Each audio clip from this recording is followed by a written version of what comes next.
आज हम बनाने वाले हैं सोया चंक्स की बहुत ही टेस्टी, बहुत ही लाजवाब रेसिपी, वो भी घर पे। और बिलीव मी, ये रेसिपी बहुत ही इजी है बनाना। एक बार ये रेसिपी ज़रूर ट्राई करें, आपको बहुत ज़्यादा पसंद आएगी। तो चलिए मेरे साथ बनाना स्टार्ट करते हैं सोया चंक्स की ये बहुत ही टेस्टी रेसिपी।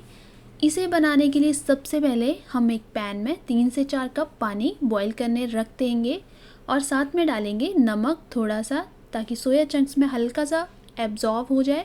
1 कप से थोड़े से ज़्यादा हम चंक्स डालेंगे और इनको हमें कम से कम 8 से 10 मिनट अच्छे से बॉईल करना है, जब तक कि सोया चंक्स अच्छे से ना फूल जाए। जैसे ही इस तरह से बॉईल होना स्टार्ट होंगे, सोया चंक्स अच्छे से फूल गए हैं, उन्हें किसी भी स्ट्रेनर की हेल्प से हम इस तरह से निकाल लेंगे और दूसरे बाउल में ठंडे पानी में इन्हें हमें डाल देना है। इससे सोया चंक्स में जो हल्की सी स्मेल होती है वो भी नहीं आएगी।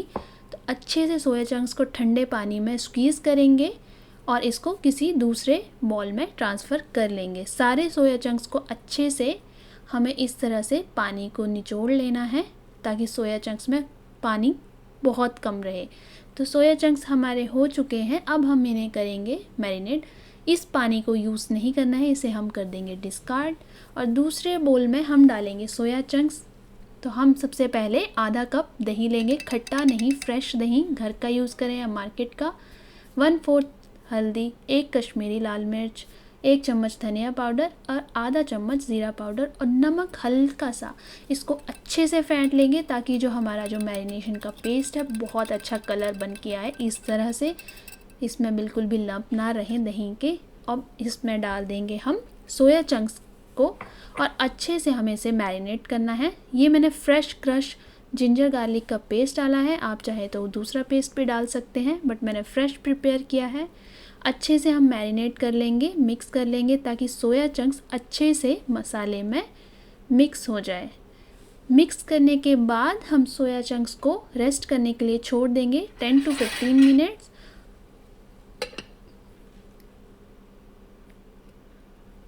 10 से 15 मिनट के बाद हमारे सोया चंक्स अच्छे से मैरिनेट हो गए हैं। बहुत ही अच्छा कलर आ रहा है मैरिनेशन में ही। तो अब हम बनाना स्टार्ट करते हैं सोया चंक्स की सब्ज़ी। सबसे पहले पैन में 2 से 3 टेबलस्पून हम ऑयल डाल देंगे। जैसे ही ऑयल हमारा गर्म होगा, हम उसमें डालेंगे 1 चम्मच ज़ीरा और उसको अच्छे से हमें रोस्ट करना है, कम से कम 15 से 20 सेकंड। जैसे बबल्स आना, रोस्ट होना स्टार्ट हो जाएगा, उसके बाद हम डालेंगे 2 मीडियम साइज़ प्याज। मैंने इसको चॉपर में किया है, बहुत ही इजीली फाइन चॉप हो गया है। आप चाहे तो हाथ से कट कर ले, बट चॉपर से थोड़ा इजी हो जाता है। अच्छे से हमें प्याज को फ्राई करना है। तो जब तक प्याज हमारा हल्का सा सॉफ्ट और ट्रांसलूसेंट पिंक कलर नहीं आता, तब तक हम इसको फ्राई करेंगे। 2 से 3 मिनट के बाद प्याज हमारा हल्का सा पिंकिश होना स्टार्ट हो गया है। इस मोमेंट पे हम डालेंगे फ्रेश जिंजर गार्लिक का पेस्ट। हमने ये तो थोड़ा हमने मैरिनेशन में डाला है, थोड़ा हम इसमें डाल देंगे। अच्छे से मिक्स कर लेंगे और इसे हमें ब्राउन होने तक अच्छे से फ्राई करना है।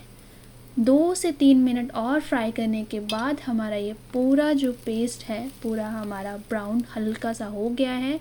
इट मीन्स हमारा मसाला भुन चुका है। अब हम इसमें डालेंगे मसाले।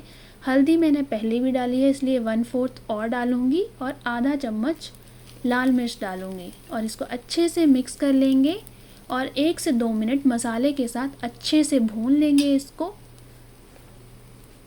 ताकि जो वो क्रंची फ्लेवर आ सके। उसके बाद हम डालेंगे 2 मीडियम साइज़ टमाटर की मैंने प्यूरी बना के रखी है, उसको अच्छे से मिक्स कर लेंगे टमाटर को। और अब हम इसमें डालेंगे नमक। नमक मैंने मैरिनेशन में भी डाला था, इसलिए स्वाद अनुसार नमक ही यूज़ करें, अदरवाइज़ नमक ज़्यादा हो सकता है। तो टमाटर को हमें तब तक पकाना है जब तक तेल अच्छे से सेपरेट ना हो जाए। कवर करके इसको तब तक पकाएंगे जब तक अच्छे से तेल टमाटर से सेपरेट ना हो जाए। 4 से 5 मिनट बाद जब कवर हटा के देखेंगे तो तेल हमारा टमाटर से अच्छे से सेपरेट हो गया है, मीन्स हमारे टमाटर अच्छे से पक गए हैं। टमाटर पकने के बाद अब हम इसमें डालेंगे सोया चंक्स। गैस को कर लेंगे बिल्कुल स्लो, क्योंकि दही की मैरिनेशन है।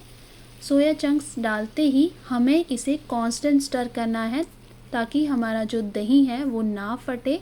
स्लो गैस पे 2 से 3 मिनट अच्छे से हमें स्टर करते हुए इसको अच्छे से भून लेना है ताकि हमारा दही एकदम से पक जाए और फटे ना। मिक्स करने के बाद 2 मिनट और इसको स्लो गैस पे से पकने देंगे ताकि तेल हमारा सेपरेट हो थोड़ा सा।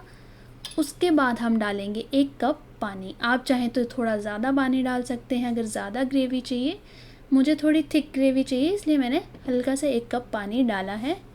1 चम्मच कसूरी मेथी को मैंने अच्छे से रोस्ट करके इसमें हम डाल देंगे और 2 हरी मिर्च स्पाइसी वाली को बीच में से इस तरह से कट लगा के डालेंगे। इससे बहुत अच्छा फ्लेवर आएगा और स्पाइसी भी लगेगा और सब्ज़ी देखने में भी बहुत अच्छी लगती है। तो अब हम इसे कवर करके रख देंगे। हल्का सा गरम मसाला डालेंगे, पिंच ऑफ, और इसको कवर करके 8 से 10 मिनट अच्छे से हम पका लेंगे। ग्रेवी को अच्छे से थिक होने देंगे।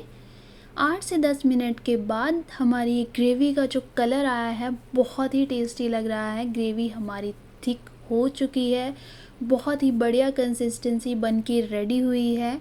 इससे ज़्यादा हम इसे नहीं पकाएंगे। अगर आपको और थिक करनी है तो थोड़ा और पका लें, अदरवाइज़ धनिए से गार्निश करके अपनी सब्ज़ी को सर्व करें। सब्ज़ी बहुत ही टेस्टी लग रही है और इसकी जो कंसिस्टेंसी है बहुत ही बढ़िया है। आप इस सब्ज़ी को चावल के साथ खाएं, चपाती, नान, पराठे किसी के साथ भी बहुत ही टेस्टी लगेगी। एक बार मेरे कहने पे ये रेसिपी ज़रूर ट्राई करें। रेसिपी अच्छी लगी हो तो प्लीज़ लाइक, शेयर और सब्सक्राइब ज़रूर करें और कमेंट बॉक्स में मुझे अपने सजेशन ज़रूर बताते रहें, वो मेरे लिए बहुत इंपॉर्टेंट है। तब तक के लिए हेल्दी रहें, हेल्दी खाएं। मिलते हैं नेक्स्ट वीडियो में। Thank you.